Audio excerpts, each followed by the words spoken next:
কিছুতেই গোলযোগ কাটছে না, কিছুতেই সংকট কাটছে না। 10 বছর পর ভাগ্যটা কোনো রকমে খুললো, তারপরেও আবার কপাল খারাপ। এসএসসির কাছ থেকে সুপারিশপত্র পেয়েও বিদ্যালয়ে যোগদানই করতে পারছে না বহু শিক্ষক শিক্ষিকা। বাধ্য হয়ে তারা কমিশনের অফিসে ছোটাছুটি করছে, এআইডিআই এর কাছে অভিযোগ জানাচ্ছে। স্কুলও নাজেহাল, কমিশনও নাজেহাল, এআইডিআইও নাজেহাল। ব্যাপারটা বোঝুন, গোলযোগ আগেই ছিল, আর সেই গোলযোগ মেটাতে গিয়ে আরো সমস্যা বেড়েছে। এরকম ভাবে যদি চলতে থাকে নিয়োগ, তাহলে যে সমস্ত শিক্ষক শিক্ষিকাগণ যোগদান করতে গিয়ে ফিরে আসছে, তাহলে তার ডেট অফ জয়নিংটা যে পিছিয়ে যাচ্ছে, এর দায় কে নেবে? এমনিতে তো 10টা বছর খেয়ে নিয়েছে, তারপর নির্ধারিত দিনে যোগদান করতে গেল, যোগদান করতে পেল না, এর দায় কে নেবে? আজকে শূন্য পদে গোলমাল, স্কুলে গিয়েও ফিরছেন শিক্ষকরা। এই নিয়ে বন্ধুরা আজকে প্রতিবেদন, যে সমস্ত বিভিন্ন রিপোর্ট উঠে আসছে একাধিক সংবাদ মাধ্যমে, সেটা নিয়ে আপনাদেরকে কিছুটা আলোকপাত করব। সঙ্গে থাকুন, দেখতে থাকুন নিমতিয়া দর্শন। আপনাদের সঙ্গে আমি শিবরাম সরকার। সবাইকে জানাই নমস্কার। বন্ধুরা, দীর্ঘ 10 বছর পর, প্রায় 10 বছর আপার প্রাইমারিতে নিয়োগ হচ্ছে এবং সুপারিশপত্র পেয়েছে, কিন্তু সুপারিশপত্র পেয়েও বহু শিক্ষক শিক্ষিকা যোগ দিতে পারল না। তারা বাধ্য হয়ে কমিশনে নালিশ করছে, বিদ্যালয়ে নালিশ করছে, ডিআই নালিশ করছে, বিকাশ ভবনে নালিশ করছে। হুগলি, হাওড়া, উত্তর 24 পরগনা, দক্ষিণ 24 পরগনা সহ বিভিন্ন জেলা থেকে একই সমস্যা। কেন? আপারের যে কেন্দ্রীয় রোস্টার এবং জেলার যে রোস্টার, দুই রোস্টারে বড়সড় সমস্যা, বড়সড় গড়মিল, মিল নেই একে অপরের সঙ্গে। এর ফলে স্কুল এবং এডিআইরা কেউ নতুন পদে অনুমোদন দিতে পারছে না, অ্যাপ্রুভাল করতে পারছে না পোস্ট। এর ফলে সংকট বেড়েছে, সংকট তৈরি হয়েছে। কি সমস্যা হয়েছে? বিভিন্ন স্কুলের শিক্ষক শিক্ষিকারা, প্রধান শিক্ষক শিক্ষিকারা জানাচ্ছেন যে এসএসসির যে রোস্টার পয়েন্ট, এর সঙ্গে স্কুলের এবং জেলার অনগ্রসর শ্রেণী কল্যাণ দপ্তরের অফিসের যে নির্দিষ্ট সংরক্ষণ নীতি, তার সঙ্গে কোনো মিল নেই, বেশ গড়মড়। বেশ কিছু স্কুলে গিয়ে সদ্য নিয়োগপ্রাপ্ত শিক্ষকরা জানতে পেরেছেন যে সেখানে কোনো ভ্যাকেন্সি নেই, অথচ সেই স্কুলের নামে সুপারিশপত্র পাঠিয়ে দেওয়া হয়েছে। বিষয়, পদ, সেকশন সমস্ত কিছুর সঙ্গে মিসম্যাচ ধরা পড়েছে। কয়েক বছর ধরে রোস্টার অনুযায়ী শূন্যপদ ঠিকই করতে পারছে না বিকাশ ভবন এবং ডব্লিউবিসিডব্লিউ, ডিআই, এডিআই, স্কুল শিক্ষা দপ্তর। এর ফলে একে অন্যর ঘাড়ে দোষ ঠেলছে।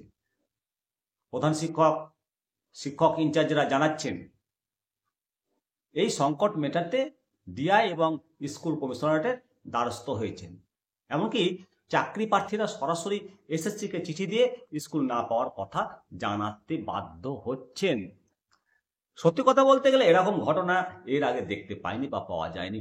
এক কথায় বেনজির ঘটনা। কেন এই সমস্যা? এই বেনজির ঘটনা কেন?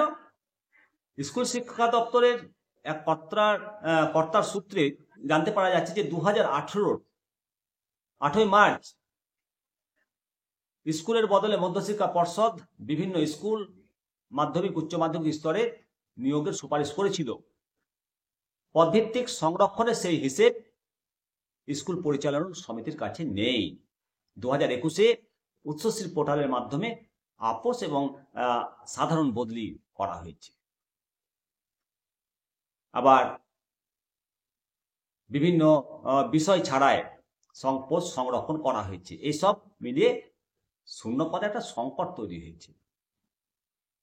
বিকাশ ভবনের খবর, প্রায় কমিশন প্রথম দফায় বাংলা মাধ্যমে 8091টি পদে নিয়োগের সুপারিশ করবে। তার মধ্যে 20 নভেম্বরের আগে 4000-এর বেশি শিক্ষক শিক্ষিকা নিয়োগের সুপারিশ পেয়ে স্কুলে যোগ দিয়েছে। সব মিলিয়ে শতাধিক পদে মিসম্যাচ সমস্যা রয়েছে। আর এর ফলে এসএসসির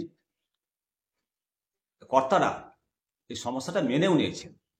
ওনারা জানাচ্ছেন যে বিভিন্ন স্কুলে শুধু শূন্য পদ নেই তা নয়, ম্যাচিং ভ্যাকেন্সিও নেই। ভাবতে পারেন, ম্যাচিং ভ্যাকেন্সি নেই অর্থাৎ যে বিষয়, যে ক্যাটাগরি, যে লিঙ্গ ভিত্তিক শিক্ষক শিক্ষিকাদের সুপারিশ করা হচ্ছে সেই পদ বেশিরভাগ ক্ষেত্রেই থাকছে না। আবার শূন্য পদের রোস্টারেও নানা রকম ভুল।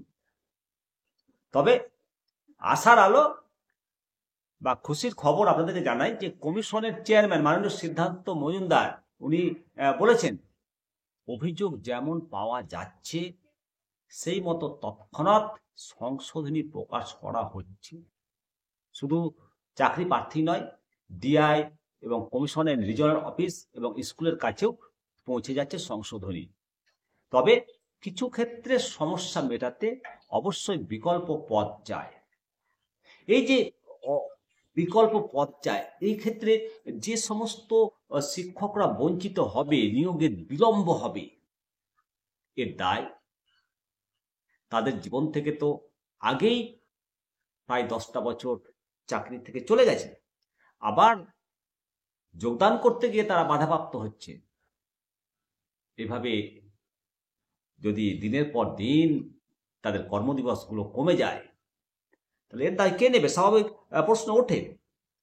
অবশ্যই আপনারা মতামত দেবেন, কমেন্ট বক্স খোলা আছে।